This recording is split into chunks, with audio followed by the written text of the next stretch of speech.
Eugene, just a little more than a month out now from adopting a brand new two-year budget. The public making some of their frustrations clear, though, over recent budget cuts after two public meetings this week, though new alternatives to those cuts now being offered up by the Eugene Area Chamber of Commerce. They spoke with Meadows about some of the ideas shared with the city. A fire service fee once hailed by Eugene city officials as the savior for its budget woes that would force cuts to city services could take a back seat to new ideas after the city's budget committee meeting Wednesday night. During Wednesday night's meeting, community members spoke passionately on the proposed cuts, offering solutions like raising the price at Amazon Pool rather than shutting it down completely. The Eugene Area Chamber of Commerce's president also offered an alternative path forward.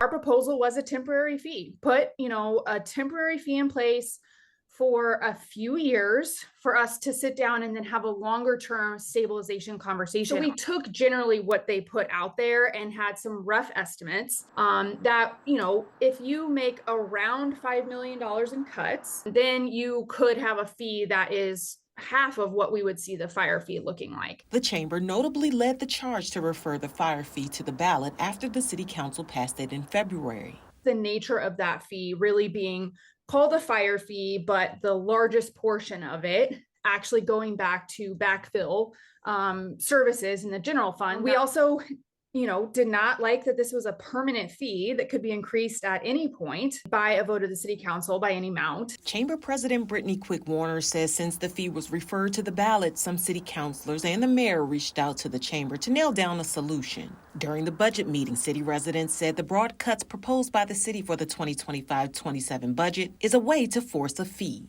Threatened by the city council to cough up $10 million or I will lose my basic services. This is an insult, a slap in the face to all the people who give up the precious moments of their lives to make this town run.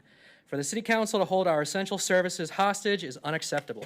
With over a month of extreme temperatures each year, the Amazon Pool is a community need. Sheldon Community Center and Eugene Library are places that provide many services, especially for children and youth, including childcare. This is a community need. Green Hill is regularly packed to the brim with animals that would have otherwise been stray, abused, or killed. Green Hill Humane Society is a community need. While an alternative fee would still mean cuts to services, it could avoid complete closures of some services. We can, in fact, save the library hours and the Amazon Pool and the Sheldon Community Center and the animal services contract we have with Green Hill. There is a path forward for us to be able to do that and still have a more fiscally responsible budget. We reached out to the city to find out if it will back the alternative fee. The city hasn't responded to our question, but Quick-Warner says the city already presented it as an idea they're interested in. In Eugene, I'm Meadows.